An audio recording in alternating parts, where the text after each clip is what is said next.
Okay, welcome back all. So another week, season 3 is going strong, and this time I've got quite a special one. We've got one of my friends, Marcus, Loyal Capo, playing in an Onyx lobby, and he managed to get put in again with Jimbo from Navi on his team, and he's also playing with Finn. Excuse my host. Go give his stream a follow. Link in the description if you don't know who he is. He's a great guy. And we're going to essentially be watching some semi-pro and pro players in this Onyx lobby with Capo. So this is going to be quite fun. We're going to point out some of the stuff that they're doing that helps them to get the game to unfold how it's unfolding. And we're going to do the usual with Capo, where we try to identify any issues or highlight any good things that were going on to help you get the gameplay that you want to help you get promoted in Halo Infinite Ranked. So without further ado, let's get on with it. And I said we're going on to Aquarius here.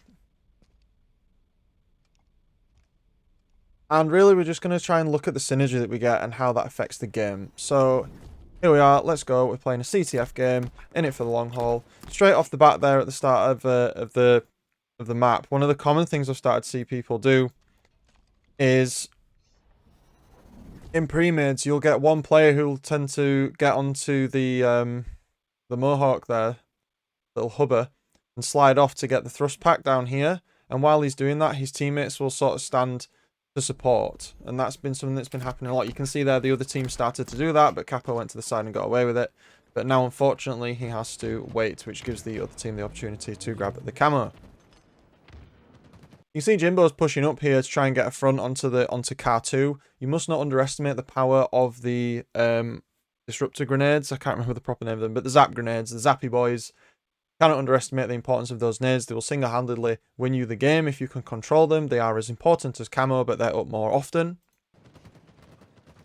You can see there the team shot, 2 players playing together. Jimbo using the angles he has to see who's killed EMH, and then Marcus doing the right thing, rotating over to try and defend. When you are trying to take the flag on Aquarius from the other team, you want to try and have the flag thrown off, and you want to try and be really annoying and sit in your opponent's base, sort of in this area. And the reason you do that is because it prevents them from then spawning in there, which means that your team can set up to get the spawn trap. It doesn't allow them to get any high ground whatsoever, to wander off into util, etc. We've talked about other games on the channel. You want to get them to spawn just in fridge there by standing sort of where Marcus is standing right now, with someone at the back of the base as well. We've got a flag on the ground. Obviously in CTF, one of the things that happens a lot at lower ranks, there's a nice kill, is that people really like to run the flag without really slaying out, and sometimes that can cause you to get counter-capped. So you see they're chilling out, they're not acting desperate, and as soon as there's sort of any disruption going on, you can see that there's some retaliation. Both teams playing the objective well. The unfortunate situation there was that if we just look at where Marcus's team is, he's pushing up for a fight around the side, and I'm assuming what's going on in his head is he's waiting for a pinch to come around from the other side. However, these 2 guys come around the corner as he arrives. We don't know if that was through comms, we don't know if that's through timing. It's definitely not through them hearing him, because since they changed the steps, it's basically impossible to sound horn now. But yeah, they got him there. As soon as I saw one player, I would have been cautious and hugged the wall. 2 players come out. He's already out. He's dead. But that's just the way it is in these lobbies. You are going to get hard baited. The enemies aren't going to miss. They're not just going to reveal their hand straight away. So you want to be really careful taking a fight onto objective, especially onto your own flag. It's highly likely at this rank people running in the buddy system. Jimbo's secured the flag. Nice little sort of distraction from Capo, but unfortunately loses the 2v1. And you can see that the purple team is taking top mid control, and and Jimbo again on those zap grenades, trying to create pressure. Marcus accidentally leaving the flag. Hopefully that doesn't get returned. He grabs it. I'll stay with it, sorry, man. Enemy carrier revealed. And then obviously playing to the team's strengths, he's got some very good players on his team. He's allowing Jimbo to go and try and get the flag. When you've got the flag in here, you don't want to try and be a sitting duck. There's a few different ways that you can hold the flag, and one of the things I see people do a lot that I feel like they really shouldn't is they sort of just kind of sit on this pillar here. And there's a few reasons why you shouldn't do that, and it's because 1, it's an absolute grenade hole, and 2, it means that no matter which side the enemy pushes from, they get a pinch. Whether they can shoot you from top mid over here, they can push up this way or they can push up this way, and there's nothing that you can see. So what I tend to do is I tend to look at where my team is, and as your team rotates, so if I had if I had like 3 allies on this side of the map here, this side of the map over here would be the strong side, and so I would keep the flag on that side because the enemies are less likely to come from that side. Whereas if my team was on the other side, sort of where EMH is over here, if they were in sort of the P2 area, I know that that side is now the strongest side of the map, so I would move the flag that way. You just don't want to be a sitting duck. You want to always be aware which side of the map is your strongest side.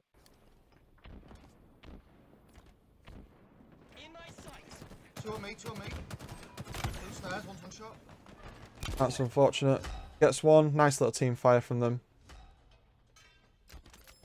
And I hate these sort of situations because you always end up with it's this tilt situation where it's very volatile. I'll stay.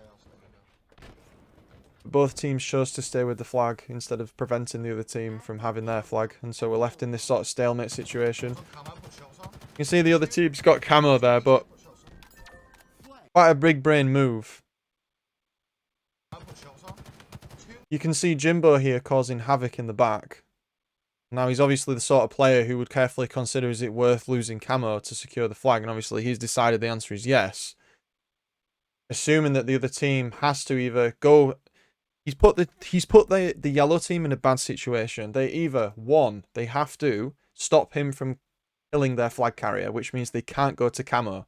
Or two, they go to camo, which leaves their flag carrier open. So when you get to high level gameplay, it's not just sort of the things that you do, but it's how you force your opponent into 2 losing scenarios. Because Jimbo was pushed up there, and other players do this too, but because Jimbo was pushed up, he's essentially caused yellow team to either decide to protect their flag or get the camo, and unfortunately, they decided to get the camo. And so they pay for it by the purple team's flag, Capo's flag, being returned. I like the use of the pillar here. You slide across, and you get the cap. Common strategy, good one to do. Don't just run straight up the middle. You'll just get absolutely smashed from across the map. So yeah, good use of the cover. Thinking of spawns and things now. We're pushing around. We're trying to get a cover on top mid. Nice little flank. He's called out that they're on table. See how he's got the power position? We talk about this a lot in the platinum and gold videos, where you could see how even though in this scenario, if you are a platinum or gold player, Capo had the height advantage here, and what a lot of gold and platinum players do is they just sort of jump down. But he held this advantage, he held the position, and he shot. He didn't need to jump down. And he's holding it. And so, if he takes any fire because he's high up, he knows where the enemy is. The only issue now is the enemy knows he's weak, so they can try to push up.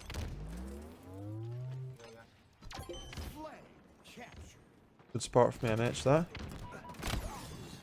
One blue fridge and sometimes, sometimes the other team is going to kill you, and you can see in these games, all the players on the teams are dying. So one of the things you need to start thinking about, especially if you're in Diamond and Onyx lobbies, is like, you're not necessarily going to die because you did something wrong. You died because the other team made a play. And it's sort of this idea of, we've talked about it in previous videos again, is that the higher rank that you go, the more of a winner's game Halo becomes, in the sense that you need to capitalize on your enemy and opportunities that they give you. You need to make the plays. And in a game where making the plays makes you win, that's the winner's game. The opposite of that would be the loser's game, where that's based on making mistakes makes you lose. So in higher ranks, people are less likely to make mistakes, and so you have to spot them and basically take as much advantage as you can. And so it becomes the winner's game, where they spot these mistakes.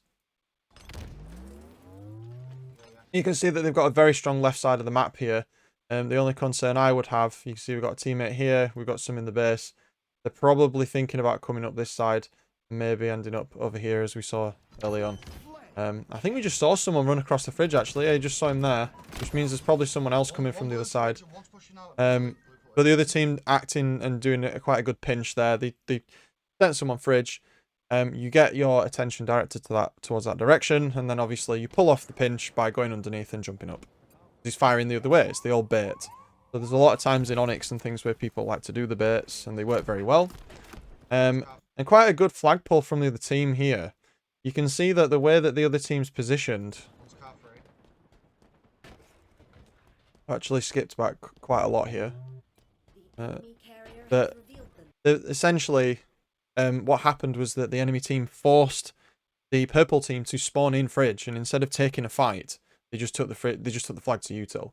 And again, we're calling back to a lot of things on the channel. We've said, you know, the Sun Tzu art of war thing. You know, a good general can win a war without lifting a sword. So these guys, they forced the spawn fridge. They had enough space. They didn't fight. They just took the flag and got the hell out, which is fine. Like, you're here to score flags, not to score slayers.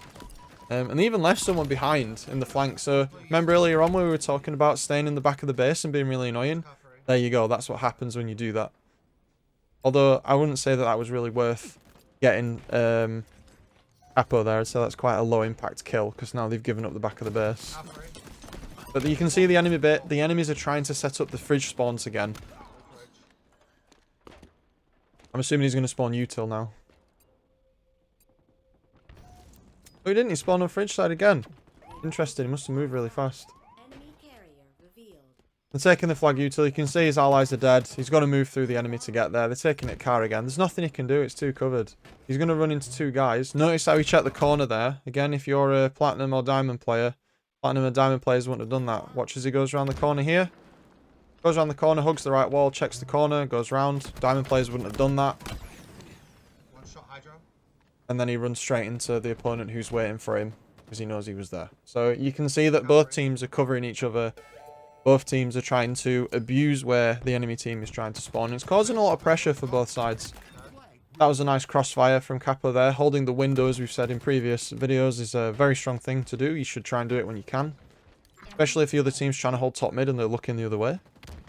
Again, we can see Jimbo fighting on the car side again. And we've seen this scene before. This has happened earlier in the video.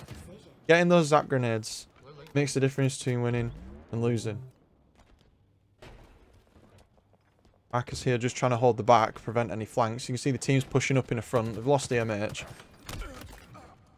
Comes up the back. Guy not expecting it all. Totally distracted by the fact that Jimbo's in there. Util.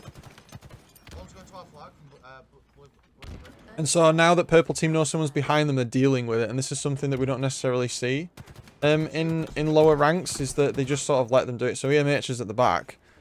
And he's trying to deal with that issue. While the rest of the team is wrapping around and trying to kill them. Making sure he picks up the thruster. Always make sure you pick up equipment when you go past it. Here's the pinch. Guy's not dying. He's dead now. And we get the return.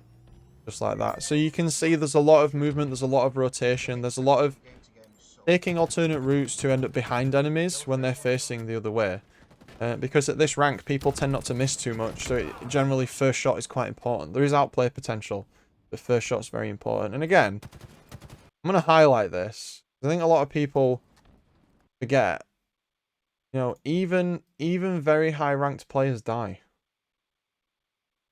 Even very high ranked players die. So in ranked, as we've said before, if you're dying, you might not be dying because you messed up. You might be dying because the other team made a play. Or you can calculate a death and decide whether the death and the advantage you get from whatever it is you're dying for is worth it. So dying's, you don't want to die, but sometimes you have to, or sometimes the enemy team just puts you in a checkmate where you just can't get out, and so you have to make the most of it. Other team trying to take the hydro side, playing the corner really well. Other guy to reload, he's toast. Jimbo's there ready to back up if anything happened. You can see the switch out, using the cover, and look how they've got a crossfire here. If this guy in util now challenges, he's got to shoot two people. So you can see we've had a lot of two-man cell stuff going on between Marcus and Jimbo.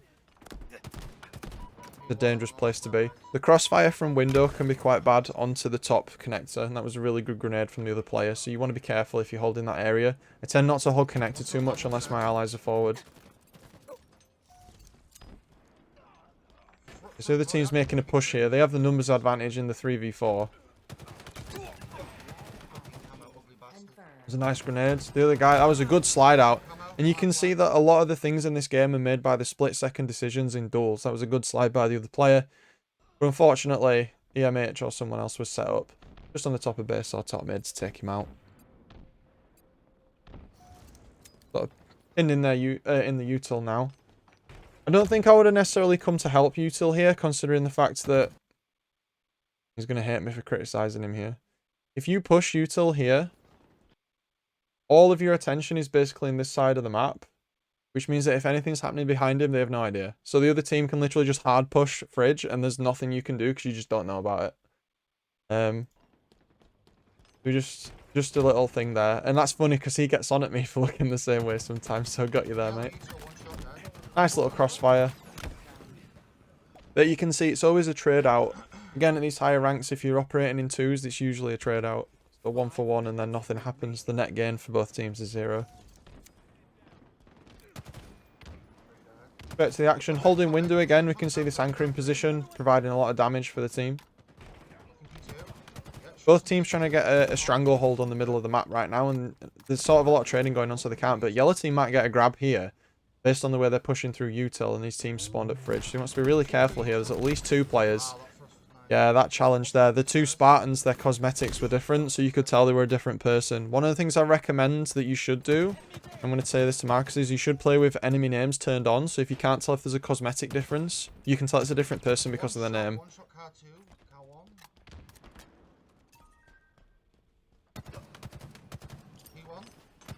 Little pinch here. Ooh, grenade killed his teammate, unfortunate. And then the other team comes in for the trade. You can see here, look at this 2-man on Jimbo, and he knows straight away, so he's trying to get out. But look at the way that he isolated that fight. 2v1s aren't a death sentence. Yeah. Watch how as soon as he ends up in a fight with 2 players just after this death here. As soon as he enters this fight here, he's got 2 enemies on him. And you can see he uses the thruster pack there to get the wall in between him and the other player who's over here. So now he's only in a 1v1, and he can and he has time to deal with the 1v1, especially considering his opponent also has the heat wave, which is really good at a close range. So Max's response in the chat as well, in his in-game chat as well.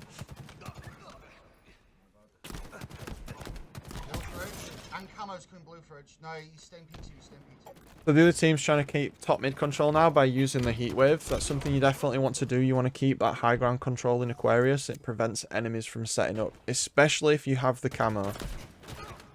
This guy's kind of pushed into base. He could try to make a play here with the flag, but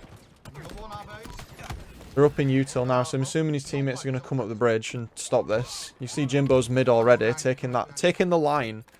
We've said this again, as I keep saying, we've said this before. He took the line in front of them, so, I mean, you can see from this example here, the enemy team want to take the flag, he's in front of them. They literally have to walk through him to score it. I know it's on their side of the map, but the principle's still the same. Yeah, so Jimbo's moving the line of defense, and you need to do that in CTF as well. You want to move your line of defense, because the enemy wants to spawn you, so your line is not within their flag route.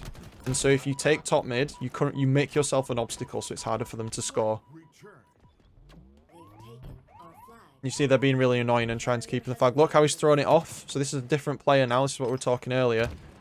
Marcus knows there's another player in the base, and so he didn't push the base because he saw someone caught. There's 1 player dead. He's trying to find information where this other player is. You can see now he's going to go and try and sweep somewhat. He gets fired from top mid, so he plays back again. Now we end up with this weird stalemate, and this happens a lot. There are times where their info is just needed. Gets out hard. Did he scope in there? We're really picky. Missed opportunity here. I think if he ADS'd like twice, he probably would have won. So just lack of ADS there. Just makes it easier. I think he's playing with control freaks at this point. He's changed his setup, so let him off. Yeah, I would have considered looking at top P there and not just walking straight across to base, because he was very open to the fridge, to P2 there when he walked out. So you want to make sure you're looking towards P2 when you walk out like that. I wouldn't have shot that guy either. So by shooting that player, he's given the enemy team information that he's behind them. And so now they know that, and this may not be the same player. And so there might be another player now looping behind Marcus. He doesn't know that, but there could be, and that puts him in danger. So that was an instance where landing a shot made no difference, and he shouldn't have done it. He does get the kill, luckily, because the other guy got shot by someone else. That was a nice peek on an angle. Know that someone in car gonna hold. Probably took the fight a little too early there. I don't think the shields were fully recharged. Now, I also do this accidentally sometimes if we look. Yeah, he takes the fight when his shields are here. And I think one of the things I've noticed recently is a lot of people, and myself included, you feel like you're getting one melee'd when you're fighting people, you get one punched, and actually you don't. You're reacting to the sound cue of the shield recharging, but you're not actually looking for the visual cue if it's fully charged yet. And so he entered a fight too quickly here, and he could have sat around the corner, and it caused him to get killed. He's holding out. He's 14 and 16 in this very, very high-ranked lobby, so props.